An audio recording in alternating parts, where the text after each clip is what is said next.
शाखाओं पर बैठे किसान भेड़िए राजा की ओर घूरकर देख रहे थे।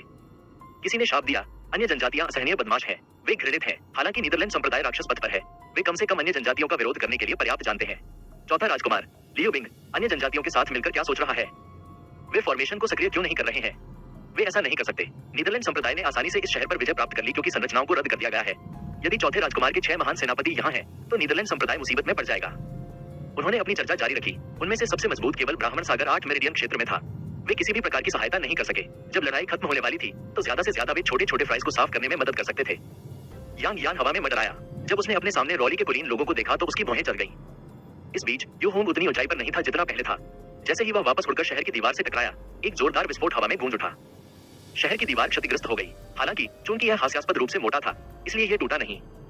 यू होंग जमीन पर गिर गया। उसने एक हाथ से अपना वजन संभाला और मुंह से खून उगल दिया।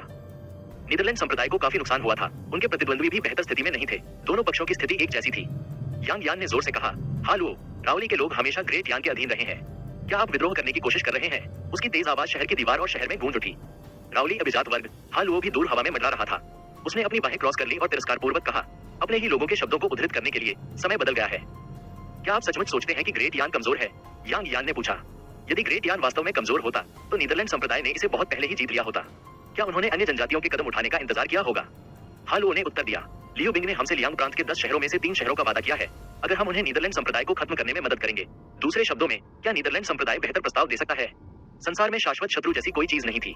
लाभ ही सब कुछ मायने रखता था। हालो के शब्द भरे हुए थे। यदि नीदरलैंड संप्रदाय 4 या अधिक शहरों की पेशकश कर सकता है, तो अन्य जनजातियां बिना किसी हिचकिचाहट के लियो बिंग के खिलाफ हो जाएंगी। जब उसने ये सुना तो लू जो थोड़ा अचंभित रह गया। लियो बिंग कई वर्षों से सीमा पर थे। वह ऐसा अपमानजनक कृत्य क्यों करेगा? जो लोग सीमा पर रहते थे वे ही वास्तव में समझते थे कि एक इंच जमीन हासिल करना कितना कठिन है। ग्रेट यान के क्षेत्र के हर हिस्से की कीमत बहादुर योद्धाओं के खून से चुकाई गई थी। वे उन्हें इतनी आसानी से कैसे दे सकते थे? अफसोस, आप नीदरलैंड संप्रदाय के खिलाफ हैं। यांग यान की ध्वनि तरंग प्रभावशाली थी। यांग यान, हमने 3 दिन और 3 रातों तक संघर्ष किया है, पश्चिम के बंजर मैदानों से लेकर लियांग प्रांत के शहर तक। आप कुशल हैं, मैं आपको वह दूंगा। यदि आप जानते हैं कि आपके लिए क्या अच्छा है, तो आप आज्ञाकारी रूप से आत्मसमर्पण कर देंगे। हालो की ध्वनि तरंग गूंज उठी। कई लूलैंड कृषक हवा में उठे और एकत्र हुए। वे सभी कृषक थे। उनके सैनिकों में कोई भी नश्वर व्यक्ति नहीं था। आसानी से उनकी संख्या 2000 से अधिक थी। नीदरलैंड संप्रदाय की ओर से केवल 1000 से अधिक कृषक थे। संख्या के मामले में रावली और लूलैंड के लोगों का पलड़ा भारी था। बूम, गड़गड़ाहट, अवतारों के टकराने की आवाज पूर्वी आसमान के ऊपर से उन तक पहुंची। प्रत्येक कृषक ने मुड़कर देखा। यह बहुत दूर था। वे केवल सुनहरी रोशनी की एक संक्षिप्त चमक देख सके। एक जार में कछुआ पकड़ना। शेन लियांगशो को आश्चर्य हुआ, या शायद कोई मोड़। आपका क्या मतलब है? लिटिल युआन एयर को शेन लियांगशो की बातें समझ में नहीं आई। सीवुया मूर्ख नहीं है। ऐसी संभावना है कि यांग यान केवल एक चारा है। जब समय आएगा तो नीदरलैंड संप्रदाय पूरी तरह से पीछे हटने की आवाज उठाएगा। एक बार अंदर आने के बाद भेड़िया आसानी से शहर नहीं छोड़ेगा, शेन लियांगशो ने कहा। लू झो ने शेन लियांगशो की ओर देखा। उनका विश्लेषण सार्थक प्रतीत हो रहा था। उसने तुरंत लिटिल युआन एयर का हाथ पकड़ लिया और कहा, चलो चलें, पछताने से सुरक्षित रहना बेहतर था। अन्य जनजातियों ने हमले की एक और लहर शुरू की। उनके कुछ आदमी शहर की दीवार तक उड़ गए। इस बार यांग यान ने निर्णायक रूप से कहा, पीछे हटो। लू झो, लिटिल युआन एयर और शेन लियांगशो ने शहर की दीवार से छलांग लगा दी और कम ऊंचाई पर शहर के केंद्र की ओर उड़ गए। स्थिति बहुत अराजक थी। हर जगह कृषक मौजूद थे। मास्टर, आम लोगों के बारे में क्या? छोटे युआन एयर ने पूछा। शेन लियांगशो ने अपना सिर हिलाया और कहा, चिंता करने की कोई जरूरत नहीं है। नीदरलैंड संप्रदाय के हमले की पहली रात अधिकांश नागरिकों को पहले ही निकाल लिया गया था। यह कोई प्रागैतिहासिक युग नहीं है। निकासी जल्दी से की गई थी। कोई आश्चर्य नहीं कि जब हम पहुंचे तो हमने ज्यादा लोगों को नहीं देखा। छोटे युआन एयर को अचानक एक एहसास हुआ। उन तीनों ने शहर की स्थिति का अवलोकन करते हुए एक साथ उड़ान भरी। हालांकि अधिकांश नागरिकों को निकाल लिया गया था, फिर भी शहर के अंदर कई कृषक और मृत व्यक्ति थे। वे आवासों और प्रतिष्ठानों को लूट रहे थे, जबकि उनके चारों ओर सारा कहर टूट पड़ा था।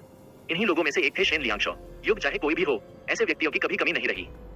पूर्व की ओर देखो, शेन लियांगशो ने पूर्व की ओर इशारा किया। जो किसान शाखाओं के ऊपर से तमाशा देख रहे थे, वे एक चौंकाने वाला दृश्य देखने के लिए रुक गए। 2 अवतार, दोनों 70 से 80 फीट लंबे, एक साथ उड़े। उनके पीछे पीछे मुट्ठी भर अवतार भी चल रहे थे। नीदरलैंड संप्रदाय के शेष महान रक्षक, वहां एक विशाल उड़ने वाला रथ भी है। यह बुरा है, नीदरलैंड संप्रदाय पीछे हट रहा है। किसान शाखाओं से कूद पड़े और पूर्व की ओर जाने लगे। लू झो ने उतरने का फैसला किया क्योंकि उसने दक्षिण की ओर उड़ रहे 3 महान रक्षकों को देखा। गायब होने से पहले वे जल्द ही यांग यान के साथ फिर से मिल गए। लू झो थोड़ा घबरा गया। जैसा कि अपेक्षित था, वह दुष्ट दुश्मन को अंदर खींच रहा है। जब 1000 से अधिक लोगों की सेना ने इतने कम समय में पीछे हटने का फैसला किया, तो वे स्पष्ट रूप से कुछ योजना बना रहे थे। उन्होंने पश्चिमी शहर की दीवार की ओर देखा। रॉली और लूलैंड के लोग शहर में प्रवेश कर चुके थे। वे लगभग 2000 आदमियों से बनी एक वर्गाकार संरचना में धीरे धीरे उड़ रहे थे। वे इतनी तेज गति से उड़े क्योंकि वे शहर में जालों से सावधान थे। जादू टोना करने वाले सबसे आगे उड़े। वे आसपास किसी भी संरचना पर नजर रखते हुए बैंगनी चमकदार घेरे खोलते रहे। जल्दर लड़ाई अब लियो बिंग और अन्य जनजातियों के बीच थी। यहाँ पर लू झो ने शहर की एक इमारत की ओर इशारा किया। वे तीनों इमारत में दाखिल हुए। जैसे ही वे अंदर गए, उन्हें दक्षिण में भीषण युद्ध छिड़ने की आवाजें सुनाई दी। विशाल स्वर्गीय ऊर्जा प्रकट हो चुकी थी। क्या नीदरलैंड संप्रदाय दक्षिण की ओर पीछे नहीं हट गया? अब लड़ाई क्यों हो रही है? शेन लियांगशो इमारत के दक्षिणी हिस्से में गया और खिड़की से बाहर देखने लगा। वह अपनी आंखें चौड़ी किए बिना नहीं रह सका। महान यान की सेना। कड़ाईदार कपड़े पहने एक महिला गुलाबी छाता लिए हुए थी और वह नीदर संप्रदाय के साथ भीषण युद्ध कर रही थी। बहन जिंगी, छोटे युआन एयर ने महिला को पहचान लिया। ली जिंगी, लू जो ने भी बाहर देखा। वह 7 पत्ती वाली महिला अवतार, वो चौंकाने वाली चालें, इसमें कोई संदेह नहीं था कि यह ली जिंगी थी। क्या वे जोयान ये प्रांत में पराजित नहीं हुए थे? वह यहाँ लियांग प्रांत में क्यों है? लू जो को जियांग गाइजियान की याद आई। वह आदमी, क्या वह सी बुया का अभिशाप है? युद्ध का रुख फिर पलट गया। ली जिंगी अपने आप में 4 महान संरक्षकों का मुकाबला नहीं कर सकती। दिव्य राजधानी ने 8 पत्ती वाले कुलीनों को भेजा होगा। यह खत्म हो गया है। नीदरलैंड संप्रदाय का काम पूरा हो गया है, शेन लियांगशो ने कहा। अन्य जनजातियां, लियू बिंग और ली जिंगी, नीदरलैंड संप्रदाय पर 3 मोर्चों पर दबाव डाला गया था। दूसरी ओर 4 महान रक्षक हवा में मंडरा रहे थे। जब शेन लियांगशो ने यह देखा तो उसका दिल तेजी से धड़कने लगा। यह उसे शहमात जैसा लग रहा था। क्या लियांग प्रांत की लड़ाई में स्वर्ग के नीचे के सबसे बड़े शैतान संप्रदाय को कुचल दिया जाएगा? मैं इसके बारे में इतना निश्चित नहीं होऊंगा। लू जो ने अपना सिर हिलाया। आपको ऐसा नहीं लगता, बूढ़ी श्रीमान? लू जो ने कहा, अगर यू झेंघाई यहाँ है तो वह स्थिति बदल सकता है। शेन लियांगशो की आंखें चौड़ी हो गई। लू जो, लिटिल युआन एयर और शेन लियांगशो ने एक ही समय में नीदरलैंड संप्रदाय के उड़ने वाले रथ को देखा। क्या यू झेंघाई उड़ते हुए रथ पर सवार था? शेन लियांगशो उन मामलों के बारे में सोचने के मूड में नहीं था। उसका दिमाग फिलहाल यहाँ से निकलने का रास्ता ढूंढने पर केंद्रित था। सबसे शक्तिशाली सेनाएं लियांग प्रांत में एकत्रित हुई। यह एक ही समय में सहयोग और पूर्वचिंतन जैसा लग रहा था। लियांग प्रांत शहर अचानक शांत हो गया। अवतार लुप्त हो गए। प्राइमल क्यूई और ऊर्जा का उछाल भी खत्म हो गया। लू जो ने खिड़की से लियांग प्रांत के शहर के ऊपर आसमान को देखा। लगभग 1000 नीदरलैंड संप्रदाय के कृषकों ने विशाल उड़ने वाले रथ को घेर लिया। उन्होंने खुद को 3 दिशाओं में बैक टू बैक तैनात किया। पश्चिम में वर्गाकार संरचना लूलैन और रॉली के 2000 लोगों द्वारा बनाई गई थी। लूलैन के लोग अपने सिर पर चमकीले पंखों के साथ लंबे चमकदार वस्त्र पहनते थे। रॉली के लोग अधिक सक्षम और अनुभवी लग रहे थे। उनकी आंखों में लाल, नीला और हरा रंग चमक रहा था। जब उन्होंने लियू बिंग की सेना को देखा तो अन्य जनजातियों ने अपने अवतार और जादू टोना मंत्र वापस ले लिए। उन्होंने अपना वर्गाकार स्वरूप बदल लिया। रॉली के लोग अब सामने थे। उत्तर में ग्रेट यान के वर्तमान चौथे राजकुमार लियू बिंग और उनके 6 महान सेनापति थे। नीचे उसके सैनिकों के अलावा हवा में 2000 से कम किसान नहीं थे। लियू बिंग एक लाल युद्ध रथ के ऊपर बैठे थे। उनकी पैनी दृष्टि नैदर संप्रदाय के विशाल रथ पर टिकी थी। पूर्व में ली जिंगी थी। उसके पीछे एक छोटा सा उड़ने वाला रथ था जो पर्दे से ढका हुआ था। चूंकि सवार नीदरलैंड संप्रदाय के 4 महान रक्षकों को पीछे हटा सकता था, इसलिए सवार निश्चित रूप से वे जोयान नहीं था। इसे महल द्वारा भेजे गए शाही रक्षक के 8 प्रमुखों में से एक होना था। हालांकि उस व्यक्ति का चेहरा देखे बिना पूरी तरह से आश्वस्त होना मुश्किल था। तीनों सेनाओं की टुकड़ियों ने नीदरलैंड संप्रदाय के उड़ने वाले रथ को घेर लिया। शेन लियांगशो ने अपनी आवाज धीमी की और कहा, नीदरलैंड संप्रदाय केवल दक्षिण की ओर भाग सकता है। अफसोस, अधिकांश गठन जाल यही है। आप नीदरलैंड संप्रदाय पर कब्जा होते नहीं देखना चाहते। लू जो ने शेन लियांगशो की ओर देखा। शेन लियांगशो ने अपना सिर हिलाया और कहा, मुझे नहीं पता। हालांकि अगर यू झेंघाई अभी यहाँ नहीं है तो यह शहमात है। लू जो ने अपनी पीठ पर हाथ रखकर हवा में उड़ते रथ को देखा। लिटिल युआन ने खर्राटे लेते हुए कहा, संख्याओं से जीतना उनके लिए कितना बेशर्मी है। शेन लियांगशो ने लिटिल युआन एयर को उसके थोड़े से गुस्से के बाद एक अलग नजरिए से देखना शुरू कर दिया। ये छोटी लड़की तब उग्र दिखती थी, लेकिन अब वह बहुत प्यारी लगती है। लू जो ने कहा, याद रखें, खेती की दुनिया में निष्पक्षता जैसा कुछ नहीं है। मुझे पता है, मास्टर। छोटे युआन एयर ने आज्ञाकारी ढंग से सिर हिलाया। आकाश में चौथे राजकुमार लियू बिंग लंबी चुप्पी को तोड़ने वाले थे। लियू बिंग अपने युद्ध रथ पर खड़े थे। उन्होंने ली जिंगी पर अपनी मुठियां तान दी और कहा, मुझे आश्चर्य है कि कौन सा इंपीरियल गार्ड प्रमुख था जो इतनी समय पर मदद करने आया था। दिव्य राजधानी के पश्चिम के संरक्षक जियांग ली, आपका अभिनंदन करते हैं। आपके चौथे महामहिम। आवाज गहरी और दमदार थी। ये थोड़ा खराब भी लग रहा था। सभी ने कहा कि दिव्य राजधानी झुके हुए बाघों और छिपे हुए ड्रैगन का अड्डा है। यह सच था। ऐसी अफवाह भी थी कि दुनिया के 8 पत्तों वाले विशेषज्ञों में से आधे दिव्य राजधानी में थे। हालांकि इसका सत्यापन होना अभी बाकी था। जैसे जैसे समय बीतता गया, लोगों को समझ में आ गया कि उनके साधना आधार की गहराई की परवाह किए बिना उन्हें दिव्य राजधानी में कम प्रोफाइल रखनी होगी। मैं समझ गया, यह अंकल जियांग है। मैंने असभ्य व्यवहार किया है। लियू बिंग ने अपने हाथ जोड़ते हुए कहा। अन्य जनजातियां थोड़ा चौंक गईं। ग्रेट यान एक कारण से 10,000 जनजातियों से अधिक शक्तिशाली था। अकेले विशेषज्ञों के प्रति उनका सम्मान कुछ ऐसा था जिससे अन्य जनजातियां सीख सकती थीं। हालुओ जोर से हंसे और कहा, बहुत समय हो गया महामहिम। लियू बिंग ने खर्राटा लिया। पुराने विरोधियों के रूप में वह हालुओ को अच्छी तरह से जानता था। उन्होंने कहा, हालुओ, मैं अभी के लिए अपनी पिछली शिकायतों को एक तरफ रख दूंगा। इस समय नीदरलैंड संप्रदाय से निपटना अधिक महत्वपूर्ण है। ऐसा नहीं चलेगा। हालुओ ने हाथ उठाया और अपनी तर्जनी को हिलाया। क्या यह आपके आंतरिक विवाद से निपटने के बाद आपको मुझ पर हमला करने की अनुमति देने के समान नहीं है? दिलेर, जियांग ली ने ली जिंगी के पीछे से चिल्लाकर कहा। उसकी आवाज गड़गड़ाकर हालुओ की ओर बढ़ी। विशाल वर्गाकार संरचना के बीच जादू टोना करने वालों के वस्त्र बैंगनी रोशनी से चमक रहे थे। वे एक दूसरे के साथ प्रतिध्वनित हुए। सनसनाहट। उन्होंने ध्वनि तरंग को नकार दिया। फिर भी हालुओ के चेहरे पर एक भयभीत अभिव्यक्ति दिखाई दी। ध्वनि तरंग से वह स्पष्ट रूप से हिल गया था। उन्होंने पूछा, महामहिम, क्या आपका आतिथ्य इसी तरह दिखता है? अंकल जियांग का स्वभाव हमेशा से ऐसा ही रहा है। आप राउली से हैं और लूलैंड के जादू टोना करने वाले आपके पीछे हैं। हम केवल वही ले रहे हैं जो हमें एक दूसरे से चाहिए, आप और मैं। लियू बिंग ने उत्तर दिया। हालुओ ने गहरी आवाज में कहा, नीदरलैंड संप्रदाय के यू झेंघाई ने एक बार अकेले लूलैंड पर हमला किया और 10,000 किसानों को मार डाला। उसने अपनी ताकत का इस्तेमाल मेरे लोगों के साथ दुर्व्यवहार करने के लिए किया। मैं अपने रिश्तेदारों का बदला लूंगा और जब तक मैं सफल नहीं हो जाता, मैं आराम नहीं करूंगा। मैं आज तुम्हारे प्रस्ताव पर तुम्हें स्वीकार करूंगा, मेरे विरोधी। ये सुनते ही लू जो ने अपना सिर हिला दिया। जब से यू चेंगहाई ने एविल स्काई पवेलियन छोड़ा, उसकी हरकतें हमेशा विवादास्पद रही हैं।